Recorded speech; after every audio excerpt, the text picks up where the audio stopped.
미국 서부에 사우스 다코타주라는 곳이 있습니다. 그곳에 러시모 산이라고 산이 있는데 큰 바위에 미국의 유명한 대통령 얼굴이 거기에 조각되어 있습니다. 전체가 4명인데 그 중에 한 명이 미국의 초대 대통령 조지 워싱턴이고, 그리고 또 3대 대통령 토머스 제퍼슨, 그 다음에 16대 대통령 에이브람 링컨, 16대 대통령 시어도 루즈벨트, 이 4사람이 있습니다. 한번 보여주세요. 사진 한번 보여주세요. 네, 이렇게 큰 바위 얼굴들이 이렇게 바위에 새겨져 있습니다. 미국 역사상 지금 조 바이든까지 하면 46명 대통령이 나타났는데 그 중에 가장 미국에 큰 영향력을 끼쳤던 4사람을 뽑아서 얼굴을 저기에다가 새겨놨습니다. 이 바위에다가 새겨놓은 이 사람들은요, 인류가 멸망한 후에도 지구가 멸망하지 않은 한 그대로 있대요. 저것이 지금 속도에서 부식이 된다 하더라도 한 10만 년 정도 간대요. 10만 년 정도. 10만 년 동안 저 얼굴들이 그대로 있다라는 겁니다. 엄청 큽니다. 저래봬도 엄청 큽니다. 네. 지난 기수 대통령 트럼프가 저기에 방문을 했을 때에 저 밑에 사진이 보입니까? 옆에서 저렇게 사진 하나 찍었습니다. 내 얼굴하고 자기 얼굴이 이렇게 가져다니 있도록 사진 하나 찍었습니다. 저것 때문에 굉장히 논란이 많았습니다. 트럼프가 자기도 저기다 얼굴을 새기고 싶어 하는구나. 5번째 얼굴을 새긴 사람이 되려고 하는구나. 그래서 많은 소동이 있었습니다. 심지어 이제 가짜 뉴스도 나오기도 했습니다. 저기다가 얼굴을 새기려면 어떻게 해야 되는지, 비용 얼마 드는지 이런 것도 물어봤다라고 뉴스까지 나왔다가 나중에 가짜라는 것이 나타났다고 합니다. 어쨌든 저기에는 미국의 역대 대통령들이 자기 얼굴을 새기고 싶어하는 그런 곳입니다. 네, 그런 곳이. 참 재밌는 얘기죠. 저기에는 정말로 미국의 대통령들의 가고 싶어하는 얼굴이 새겨지고 싶어하는 곳입니다. 우리 성경을 보게 되면요, 성경도 수많은 믿음의 사람들이 그리워하는 명소가 있습니다. 명소. 이 영적인 러시모 산과 같은 이런 곳이 있다라는 것입니다. 오늘 나오는 이 장소, 신약에서만 나오는 것이 아니라 구약에서도 많이 나옵니다. 이름이 바뀌어서 막 나오기도 하고, 여러 사람들이 거기를 거쳐가기도 하고, 여러 사람들이 흉내를 내면서 거기에다가 자기 이름을 남기려고도 하는 그런 곳이었습니다. 자, 우리 어떤 곳인가 먼저 한번 창세기부터 찾아보겠습니다. 창세기 14장 14절에서 16절 보겠습니다. 창세기 14장 14절에서 16절 읽어봅니다. 시작. 아브라함이 그의 조카가 사로잡혔음을 듣고 집에서 길리고 훈련된 자 318명을 거느리고 단까지 쫓아가서 그와 그의 가신들이 나누어 밤에 그들을 쳐 부수고 다메섹 원편 호바까지 쫓아가 모든 빼앗겼던 재물과 자기의 조카 롯과 그의 재물과 또 부녀와 친척을 다 찾아왔더라. 아브라함의 조카가 아브라함을 떠나서 물이 넉넉한 요단강 쪽으로 갔습니다. 그는 그 소돔과 고모라에서 쭉 생활을 했습니다. 그런데 어느 날에 거기에서 전쟁이 일어났습니다. 전쟁이 일어나서 북쪽에서 내려온 연합군이 소돔과 고모라를 쳐서 항복시키고 모든 사람과 재물을 전부 다 노략해 갔습니다. 약탈해 갔다 그 말입니다. 다 약탈해 갔습니다. 그런데 이제 삼촌 아브라함이 그 얘기를 듣고 자기 집에서 키운 318명 용사를 데리고 달려가서 밤을 타서 그 북쪽에서 내려온 연합군들을 쳐 부수고 자기 조카 롯을 구해왔습니다. 하나님은 이 사건을 통해서 아브라함을 한번 높여주는 그런 역사를 나타냈습니다. 창세기 14장 17절에서 18절 한번 보겠습니다. 다 같이 읽습니다. 시작. 아브라함이 그달라오멜과 그와 함께한 왕들을 쳐 부수고 돌아올 때에 소돔 왕이 샤웨 골짜기 곧 왕의 골짜기로 나와 그를 영접하였고 살람 왕 멜기세덱이 떡과 포도주를 가지고 나왔으니 그는 지극히 높으신 하나님의 제사장이었더라. 아브라함이 이렇게 하나님의 은혜를 힘입어서 가서 싸워서 아주 조만한 318명을 데리고 가서 그 4개 나라의 연합군을 쳐부수고 자기 조카를 구해오는 이 기적을 체험했습니다. 돌아오는 과정 가운데서 어디까지 왔냐 여기서 보게 되면 사회 골짜기라는 말이 있습니다. 사회 골짜기, 곧 왕의 골짜기라는 곳이 있습니다. 여기에 나와서 소돔 왕과 살렘 왕 멜기세덱이 아브라함을 영접을 했습니다. 어떤 곳이냐? 우리 지도 한번 보겠습니다. 지도 한번 보여주세요. 잘 안 보입니까? 너무 작아서 잘 안 보이죠? 빨간 점 보입니까? 네, 저기입니다. 저기 빨간 점. 그 옆에 이쪽에는 바다고 푸른 곳은 바다고 자그마한 푸른 표시가 있는데 저기가 사해 바다입니다. 사해 바다. 네, 사해 바다와 지중해 바다 저 사이에 빨간 점 저기입니다. 저기 예루살렘 근처예요. 예루살렘 근처. 예루살렘하고 아주 가까운 곳입니다. 저기예요. 저기. 아브라함이 저기에까지 돌아왔을 때에 소돔 왕과 살렘 왕이 아브라함을 맞이했다라는 것입니다. 네, 맞이했다는 겁니다. 즉 자기의 조카를 구원해주고 승리를 거두고 돌아왔을 때에 거기에서 이렇게 마중 나오는 사람들이 있었다 그 말입니다.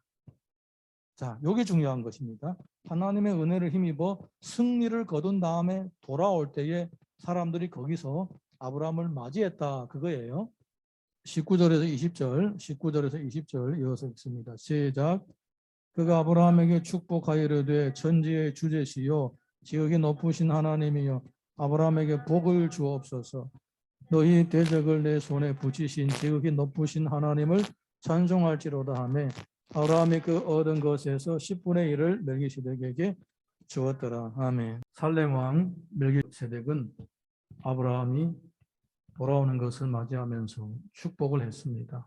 그리고 아브라함은 뺏어온 것 가운데서 11조를 멜기세덱에게 주었습니다.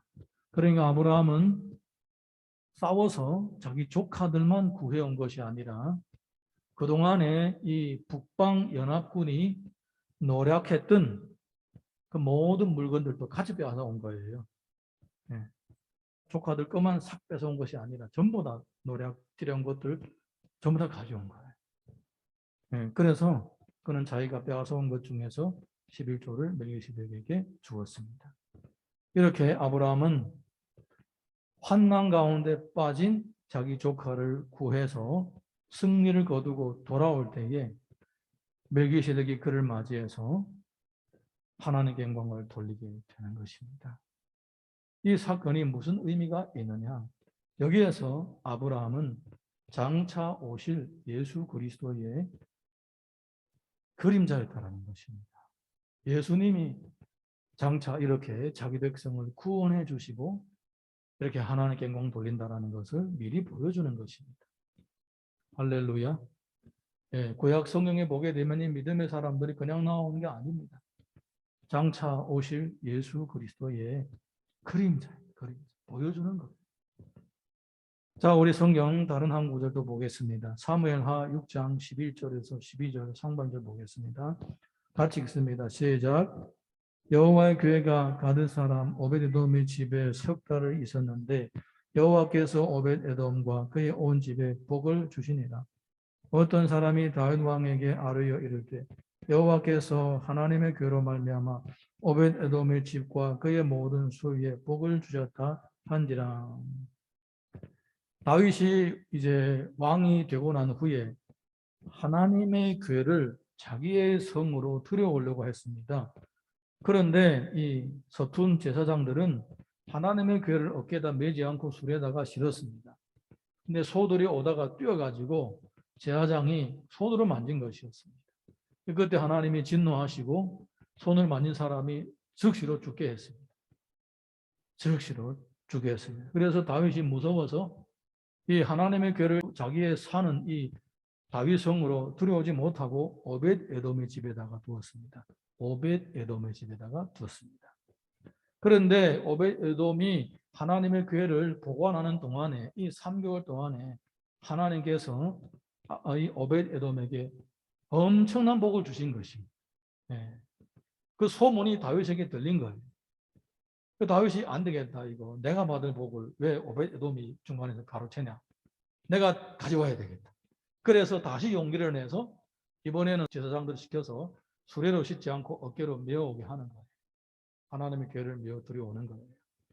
자, 우리 이어서 사무엘하 6장 12절 상반절에서 15절까지 읽어봅니다. 시작. 다윗이 거기서 하나님의 교회를 기쁨으로 메고 오벳 에돔의 집에서 다윗 성으로 올라갈새 여호와의 교회를 맨 사람들이 6걸음을 가매 다윗이 소와 살린 송아지로 제사를 드리고 다윗이 여호와 앞에서 힘을 다하여 춤을 추는데 그때 다윗이 벳 에봇을 입었더라. 다윗과 온 이스라엘 족속이 즐거이 환호하며 나팔을 불고 여호와의 궤를 메어 오니라.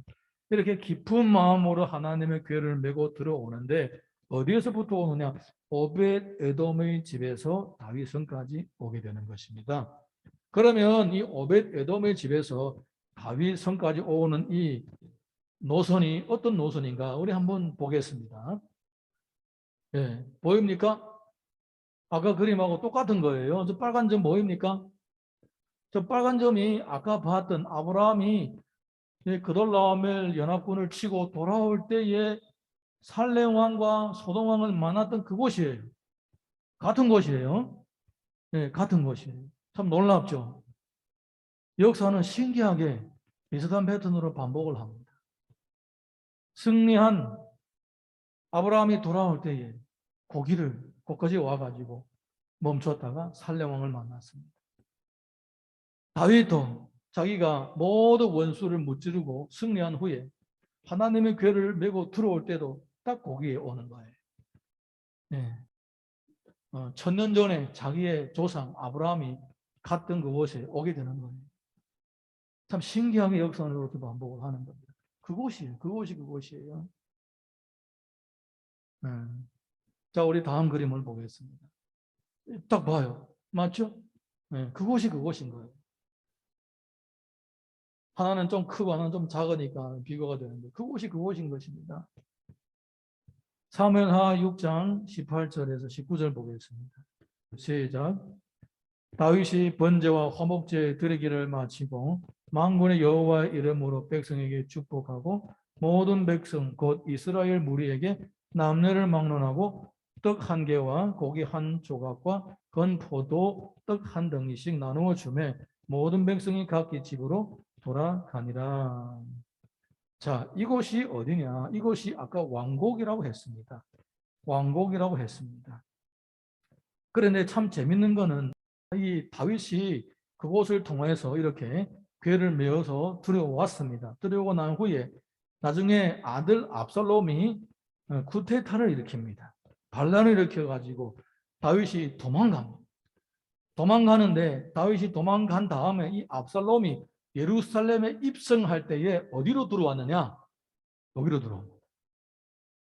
여기로 들어와가지고 거기다가 압살롬 기념비라고 기념비를 세웁니다. 내가 여기로 들어왔다. 뭡니까? 우리 조상 아브라함처럼 그리고 왕이 된 다윗처럼 나도 여기로 들어온다. 그래서 거기다 기념비까지 세웠어요. 이거는 제가 성경 구절도 그림도 안 찾았습니다.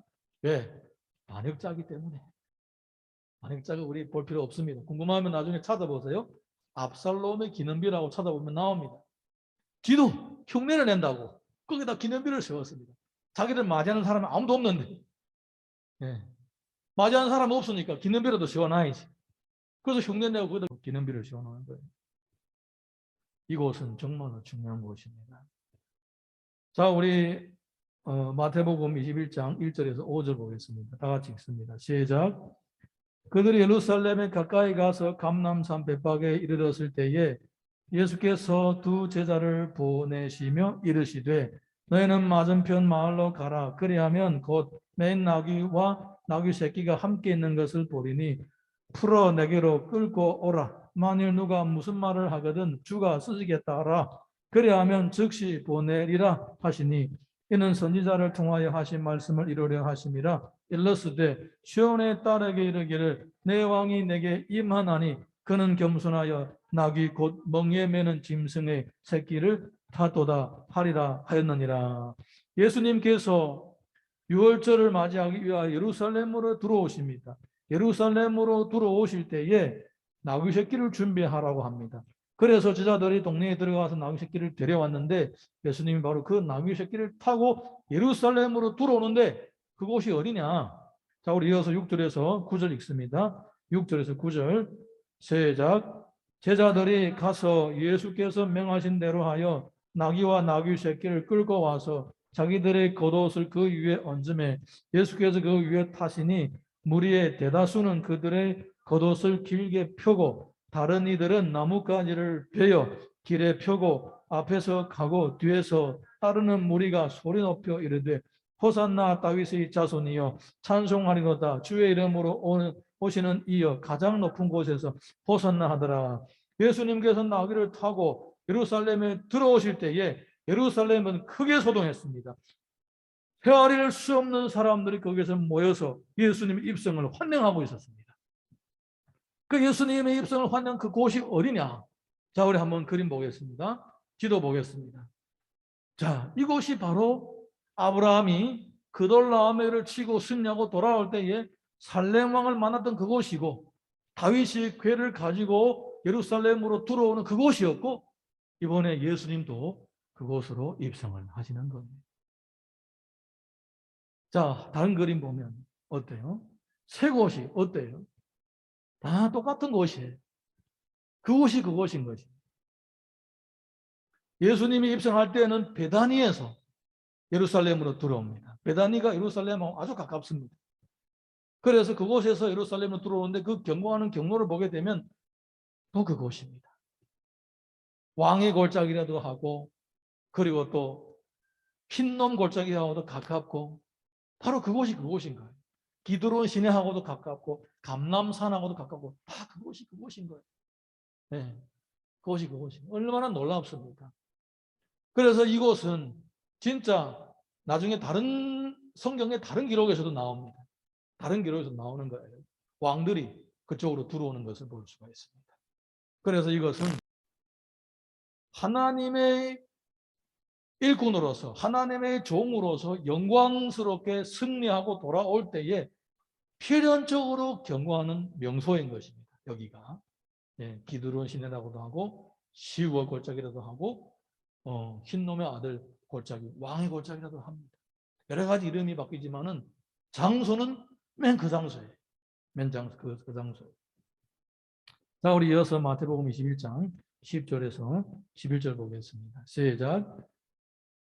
예수께서 예루살렘에 들어가시니 온 성이 소동하여 이르되 이는 누구냐 하거늘 무리가 이르되 갈릴리 나사렛에서 나온 선지자 예수라 하니라. 이스라엘의 역사를 알고 있었던 예수님 시대의 사람들은 이 기드론 시내로 통하여서 들어오는 사람은 어떤 사람인지 그들은 미리 알고 있었습니다. 아브라함이 그 길로 그까지 와서 살렘 왕으로부터 복을 받았고 그리고 다윗도 거기를 통하여 들어왔고 남이 흉내를 내는 반역자 압살롬 거기다 심지어 기념비까지도 세워놨다. 그곳 이제 예수라는 분이 나귀를 타고 그쪽으로 들어오니까 이번 주에 또 다시 한번 이런 분이 오시는구나. 승리한 분이 이쪽으로 들어오시는구나.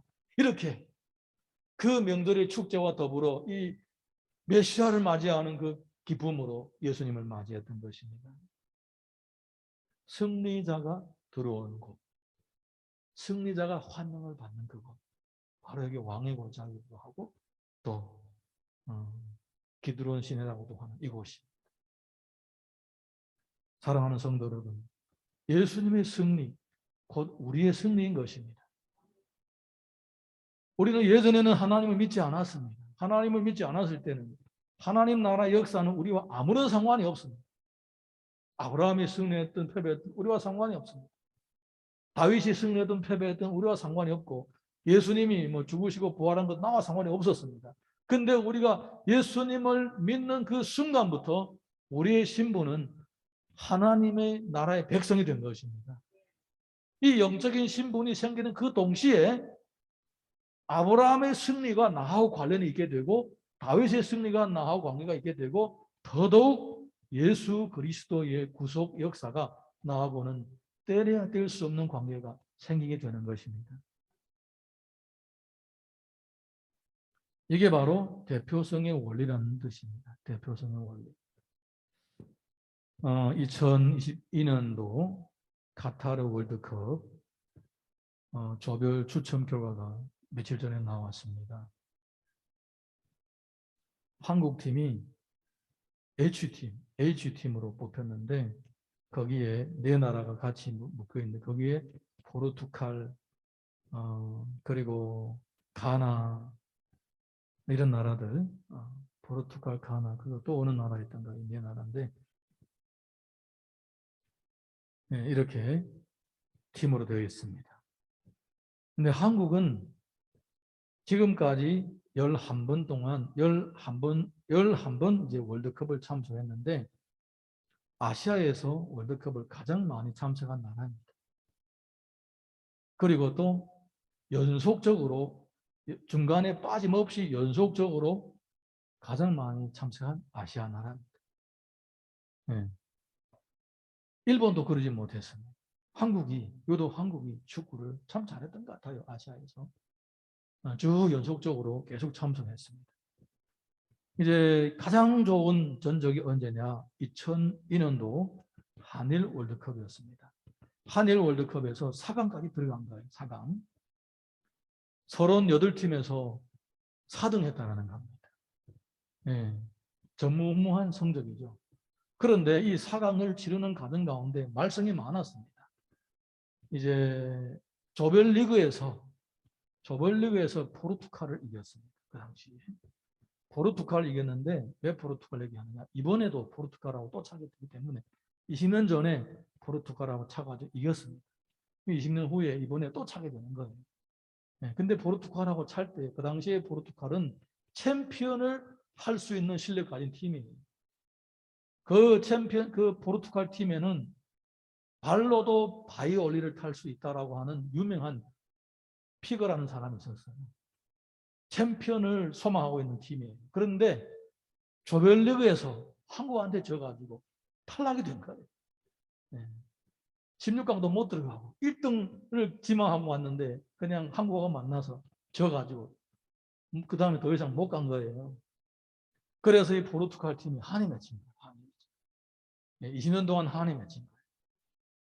이번에 20년 후에 포르투갈에 가장 이름 있는 축구 선수가 있죠. 벌써 10년 동안 세계적으로 유명한 호날두라는 선수가 있어요. 칼을 갈고 지금 이번에 반드시 한국을 이겨야 되겠다라고 합니다. 한국을 이기기 위해서 중국 팀하고 진선 게임도 한다고 그러더라고요. 아시아 사람들하고 한번 붙어본다고. 어쨌든 준비를 단단히 하고 있습니다. 그런데 한국 팀도요. 역사 이래로 가장 유명한 손흥민이 있는 팀이에요. 어젠가 뉴스를 보니까 손흥민이 있는 그 팀하고 영국의 어떤 다른 팀하고 찼는데 한창에 4대 0으로 이겼는데 손흥민이 3골이 들어갔어요. 3골. 네.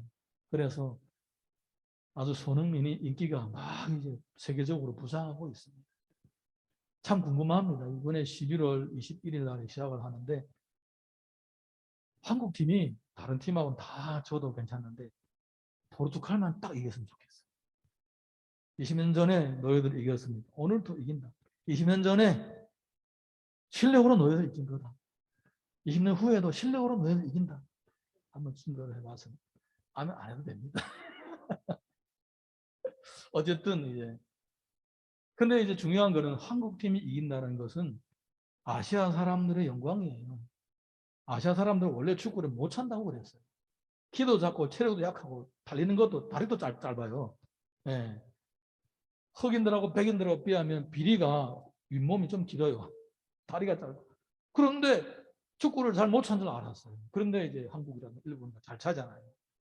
그럼에도 불구하고 뭐 이 서양 사람들이라든가 아시아 사람을 별로 이제 월드컵에 들어가게 되면 그냥 희생의 제물로 생각한 거예요. 무조건 이기고 3점을 딴다 이렇게 다 생각을 했었어요. 그런데 이번에 만약에 한국팀이 포르투갈을 딱 꺾고 놓으면 아마 세계적인 이 동양인에 대한 인식이 아마 바뀌어질 거예요. 그래서 반드시 코를 납작하게 한번 해야 된다. 서양인들 원래 코대가 높잖아요. 이번에 딱 이어서 코 납작하게. 그리고 또 어쨌든 우리는 한국 국적을 가지고는 있지는 않지만 어쨌든 우리 같은 민족이잖아요. 네, 한국팀이 이기면 우리도 같이 은근히 뿌듯한 거예요. 네. 자, 이게 바로 대표성의 원리라는 겁니다. 대표성의 원리라는 겁니다. 예수님의 승리가 남의 얘기 아니에요. 예수님의 승리가 나의 승리. 아브라함의 승리, 다윗의 승리. 그게 남의 승리 아니고 나의 승리인 거예요. 네. 역사를 공유하는 거예요. 옛날에는 나하고 상관이 없지만 지금은 안 그래요. 지금은 성경에 기록된 이런 인물들하고 나하고 역사를 공유하고 그리고 또 예수님하고도 역사를 공유하는 거예요. 이게 중요한 것입니다. 그래서 우리가 예수님을 믿으면 주님으로부터 우리에게 주어지는 놀라운 은혜가 있는 것입니다. 예수 그리스도는 기드론 시내 왕이 골짜기를 통하여서 예루살렘에 들어오실 때는 승리의 왕으로 들어오시는 거예요. 그리고 그의 승리가 바로 나의 승리가 되는 것입니다. 현실에 살아가고 있는 우리가 많은 어려움들을 겪게 되고 많은 문제들을 겪게 되는 것입니다. 우리가 어떻게 하면 이런 문제들 앞에서 무릎을 꿇고 항복하지 않고 이겨나갈 수가 있을 것인가? 어떻게 아브라함처럼 그렇게 약하지만은 강한 군대를 물질 수가 있고 어떻게 그렇게 약한 다윗이 강한 블레셋을 이기고 사울을 이기고 왕이 될 수가 있었을까? 그 사람들만의 얘기가 아니다라는 거죠. 오늘날 우리도 예수 그리스도를 믿으면 그 역사 속에서 일어났던 이런 기적들이 우리에게도 일어나는 것입니다. 이사야서 9장 6절 보겠습니다. 이사야서 9장 6절 시작. 이는 한 아기가 우리에게 낳고 한 아들을 우리에게 주신 바 되었는데 그의 어깨에는 정사를 메었고 그의 이름은 기묘자라 모사라 전능하신 하나님이라 영존하신 아버지라 평강의 왕이라 할 것임이라. 예수님은 왕으로 오셨습니다. 빌립보서 2장 6절에서 8절 보겠습니다. 시작. 그는 근본 하나님의 본체시나 하나님과 동등됨을 취할 것으로 여기지 아니하시고 오히려 자기를 비워 종의 형체를 가지사 사람들과 같이 되셨고 사람의 모양으로 나타나사 자기를 낮추시고 죽기까지 복종하셨으니 그 십자가에 죽으심이라. 예수님이 사람의 모습으로 오셨지만은 그냥 외모를 보고 초라한 외모를 보고 판단할 바가 아니다라는 것입니다. 그분은 아무리 초라한 모습으로 왔다고 하더라도 그분은 왕으로 오신 것입니다. 예수님의 겉모습을 보고 판단하기보다 그의 영적인 본질을 아시고 그를 주인으로 모시는 사람에게는 그가 가져온 승리까지도 체험하게 되는 것입니다. 빌립보서 2장 9절에서 11절 보겠습니다. 시작. 이름으로 하나님이 그를 지극히 높여 모든 이름 위에 뛰어난 이름을 주사 하늘에 있는 자들과 땅에 있는 자들과 땅 아래에 있는 자들로 모든 무릎을 예수의 이름에 꿇게 하시고 모든 입으로 예수 그리스도를 주라 시인하여 하나님 아버지께 영광을 돌리게 하셨느니라. 아멘. 예수 그리스도는 승리의 왕으로 이 땅에 오셨습니다. 그는 이미 오래전부터 아브라함이나 다윗과 같은 이런 유명한 믿음의 사람들로부터 예언한 바가 있습니다. 그리고 때가 되니 그분은 나귀를 타고 그곳으로 들어오게 되는 것입니다. 그것을 통하여 자신이 바로 승리한 왕이라는 것을 증거하셨습니다. 오늘도 여러분 예수님을 왕으로 모시고 왕으로 섬기십시오. 그러면 주님이 가지고 오신 그 승리를 우리도 다 동참하게 되는 것입니다.